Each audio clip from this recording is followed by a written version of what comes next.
ఈ 2025లో ప్రపంచానికి చూపించండి, వాక్యము నాలో శరీరమైనది.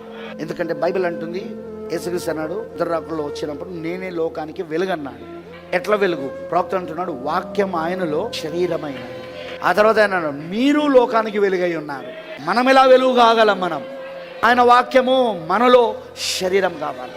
ఆ శరీరం అయినప్పుడు మనం లోకానికి చూపిస్తాం. నేను వాక్యముగా మారుతున్నాను, నా మాటలు వాక్యంగా మారుతానాయి, నా చూపులు వాక్యంగా మారుతానాయి, నా వస్త్రధారణ వాక్యంగా మారుతా ఉన్నది, నా గుణలక్షణాలు వాక్యంగా మారుతా ఉన్నది, నా ఊహలు వాక్యంగా మారుతా ఉన్నాయి, నా లక్ష్యాలు వాక్యంగా మారుతా ఉన్నాయి, నా నిర్ణయాలు వాక్యంగా మారుతా ఉన్నాయి, నా ప్రవర్తన వాక్యంగా మారుతా ఉన్నది. నేను వాక్యంగా మారిపోతున్నా.